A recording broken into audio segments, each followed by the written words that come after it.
Our first guest tonight is an exceptionally talented person having an exceptionally good year. He's nominated for an Oscar for Best Actor for his movie The Holdovers, which you can and should see on Peacock now. Please give a big Baba Booey to Paul Giamatti.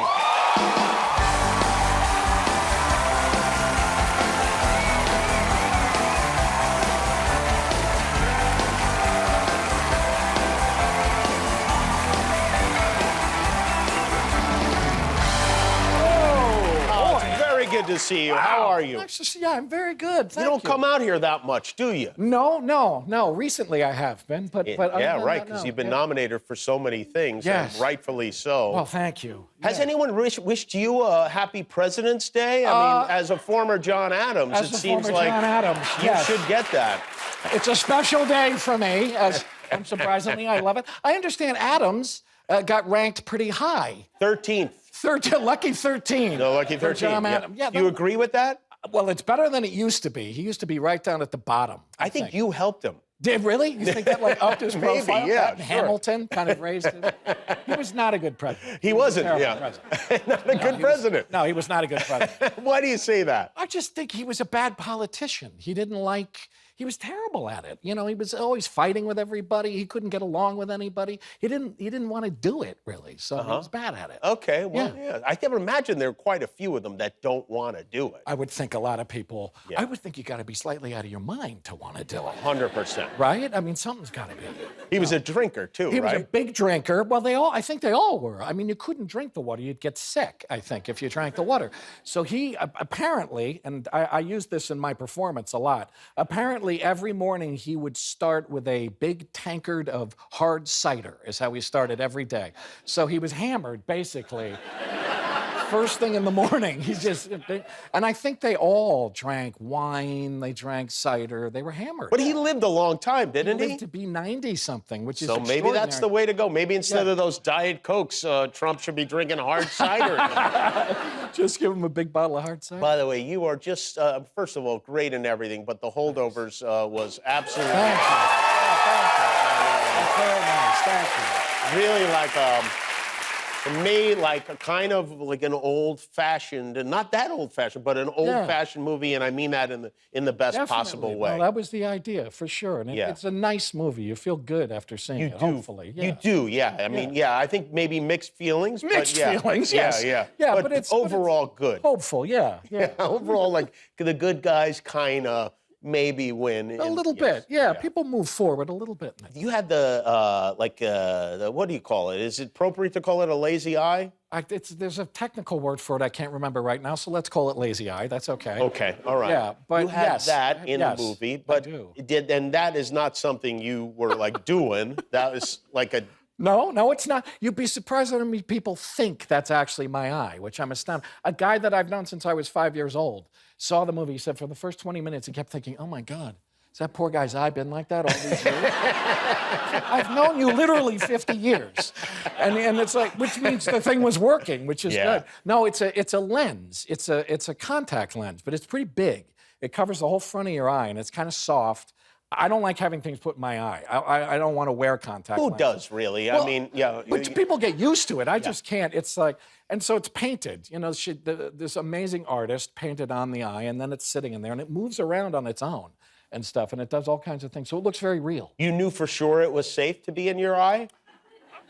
Well, it's, you know, the people, the professionals in the movie business assured me everything was fine, and I trust them implicitly. Everybody so no, they have a special guy who has to be there. They have to have a guy. His job is putting those things in and taking them out.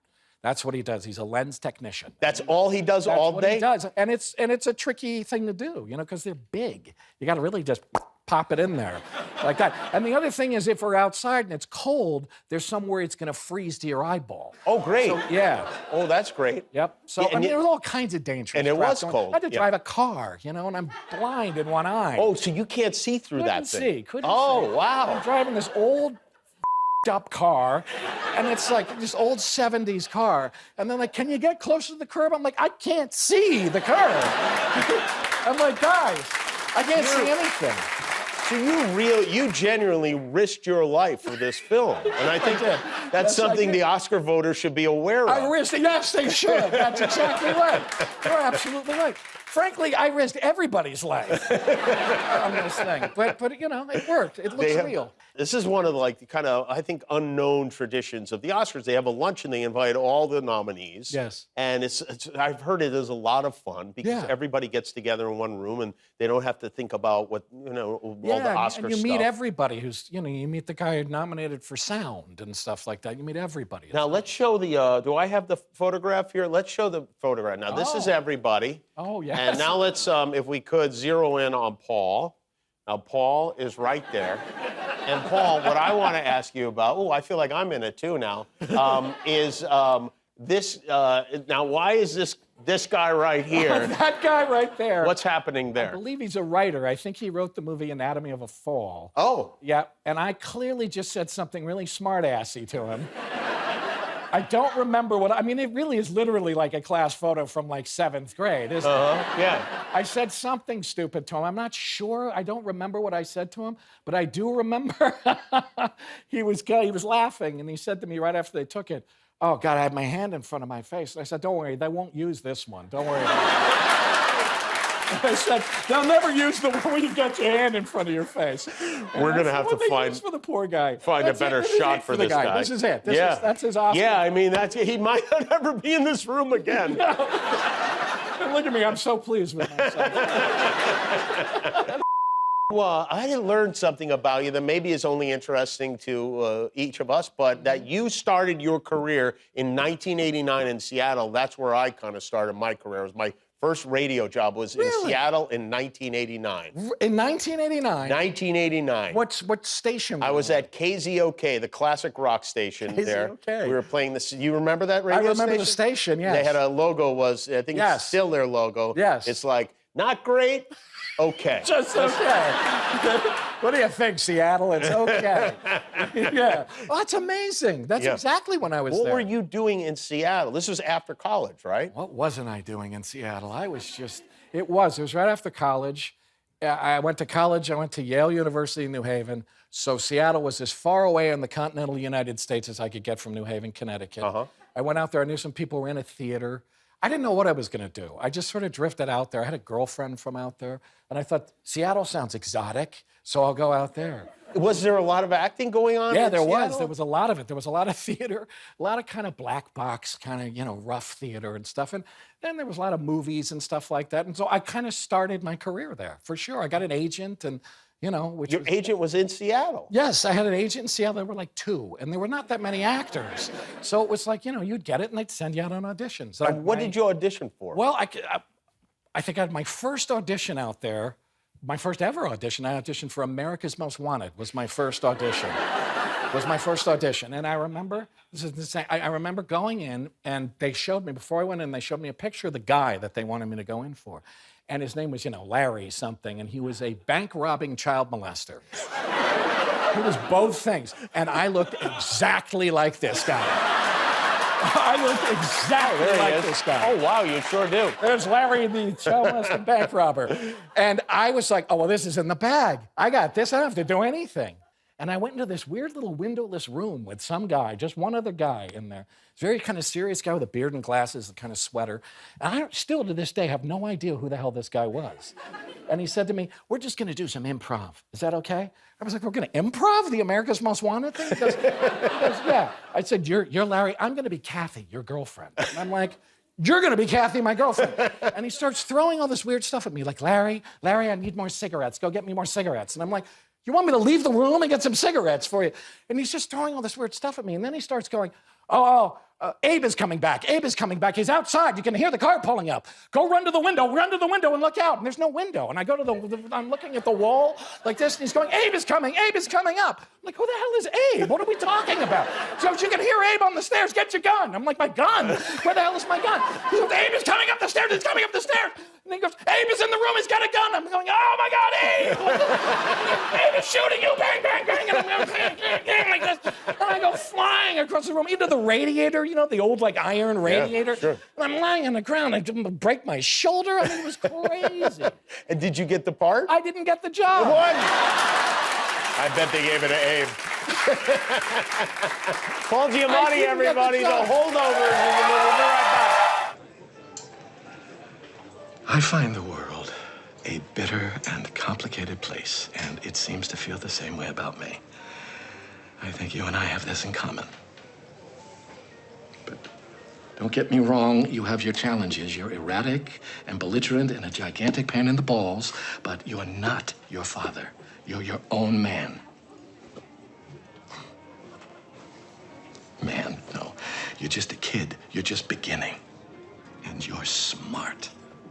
That is Paul Giamatti in The Holdovers, which is on Peacock and in the theaters as well right now. Yeah. That kid's really good. What is his name? Dominic Sessa. Yeah, He'd never acted before. That's the first time he's ever acted on film. When they tell you your co-star is going to be somebody that's never acted before, does that worry you? Yeah, a little bit. Yeah. But I saw his tape beforehand, his audition tape, and I thought, my God, this kid's amazing. And I would never have known he'd never acted before on film. He was incredible. Yeah, he was amazing. really good. You won Critics' Choice Award. Critics' Choice. The SAG is coming up, SAG right? comes up this week. You won the Golden Globe Award.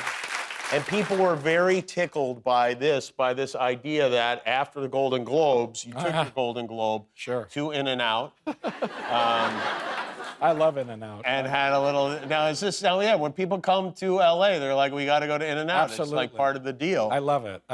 Did you cause a commotion in your tuxedo with your Golden Globe? There really weren't that many people there. I mean, it's like, there weren't a whole lot of people there. No, nobody really cared, actually. That's what was funny about it. Nobody really cared. Have you been back to the In-N-Out? Yeah, I stayed in the car. I haven't stayed in the car, I haven't gone inside. People don't usually go into the In-N-Out. It's No, usually, because the line of cars was long, so I thought it'll be faster inside. it's more out than in and out. Yes.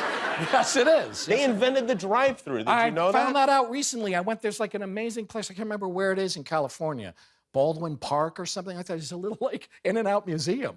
And the original one is there. And you can go there and go inside. There's a guy who mans it. And yeah, they invented the... Did they send you anything? Did they give you like a card that gets you hamburgers for the whole rest of your life? They didn't do for me. No. Look at what I did for them. Look at what I did for them. I know. I got nothing from it. I have to tell you, I told a few people you were coming, and they're like, you got to ask them about the In-N-Out. Sure. You must ask them about that. They don't yeah, seem they to owe care. you big time. They owe me big time. After the Oscars, will you go to In-N-Out? Yes, probably. But I will stay in the car. You will stay in the car. Will you go to the In-N-Out right down the block There from is us? one right down the block. I know that. I know where they all are. You do? Really? Yeah, I kind of do. You're not kidding around. Yeah, that's the one I really like in the Valley, a little one. What's your order at In-N-Out? Just the simple, just the #1 with raw onion. And, Okay, yeah, you don't ask for any weird off-menu things? No, I don't do all that Oh, stuff. that'd be fun to organize some kind of a mob for you at the In-N-Out after the Oscars, you know? Like a bunch of Giamatti heads I out guess at so. the... Would that be good? I don't know. I don't know. Maybe not for you, but you are, not only do you go to Yale in New Haven, you're from New Haven, right? I am from New Haven, Connecticut. So going to Yale is like going to your local community college. That's exactly right. Local technical college. Yeah, totally.